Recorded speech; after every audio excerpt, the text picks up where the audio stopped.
Every time Israel is attacked, you hear about the Iron Dome, the impenetrable shield. It's basically an air defense system. It ensures that projectiles do not hit Israeli targets. Instead, they're blown up in the sky.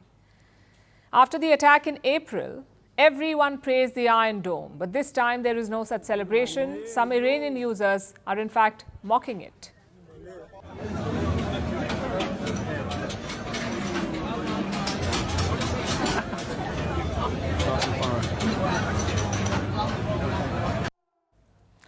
The videos make one thing clear. A lot of Iranian missiles broke through the air defenses. They managed to hit Israeli soil. They couldn't damage much, except for the reputation of the Iron Dome.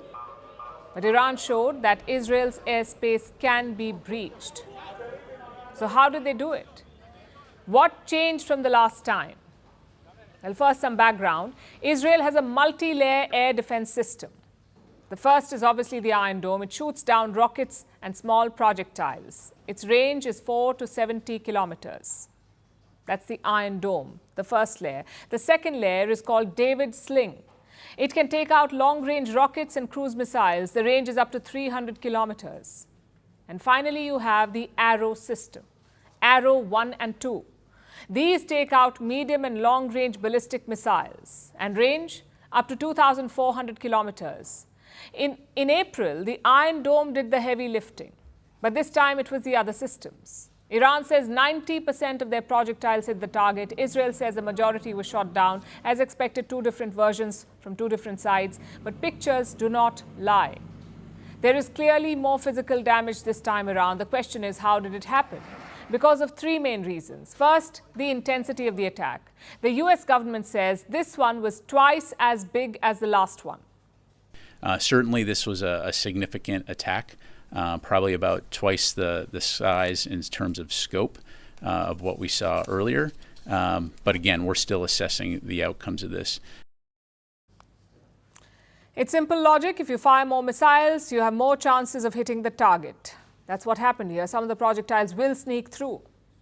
Which brings us to reason number two, the type of projectiles. In April, Iran fired mostly rockets and drones. These are not rapid flyers. They take their time to reach the target. The drones, for example, took 9 hours to fly from Iran to Israel, 9 hours. So the Iron Dome made short work of it. But this time, Iran stepped up. They fired 180 ballistic missiles. Now, these are lethal weapons. First, they're fired up to the Earth's atmosphere, sometimes even beyond the Earth's atmosphere. There, the payload separates from the rocket, and finally, it plunges towards its target, a bit like throwing a stone up in the air. Imagine the speed and the force created by such a fall. It makes intercepting them very difficult. Iran used two versions of these ballistic missiles, the medium-range Shahab-3 and the hypersonic Fateh-1. Hypersonic missiles can travel 5 times faster than sound. That's 6,100 kilometers per hour. Such missiles can reach Israel in 12 minutes. Do you see the difference? 9 hours in April, 12 minutes yesterday. So the speed made interception difficult. Finally, reason number three, the lack of warnings. In April, Iran informed the West days in advance. So they had time to prepare their defense. And this time, there were no warnings. The US and Israel had no clue until hours before the attack. So Iran had the element of surprise, which is why they had more success than the last time. As a strategy, it makes sense because air defense is expensive business. One Arrow missile that Israel uses, one Arrow missile costs $3.5 million. One David Sling costs $1 million. But Iran's missiles are much cheaper, just $100,000 per shot. So the math works out in Iran's favor. It makes sense to exhaust Israel's defenses.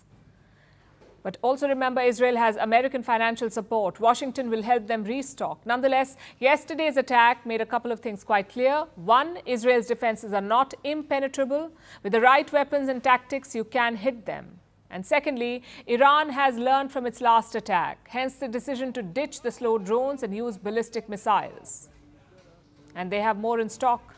Iran is said to have 3,000 ballistic missiles. Only a fraction was unleashed on Israel yesterday. In many conflicts, it may be enough to establish deterrence, but here it may trigger more attacks. Firstpost decodes the U.S. election, explains how America chooses its president. Your primer on the race to the White House.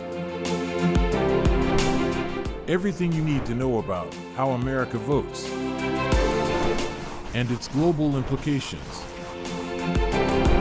U.S. Election Explained. Every Monday and Thursday only on Firstpost.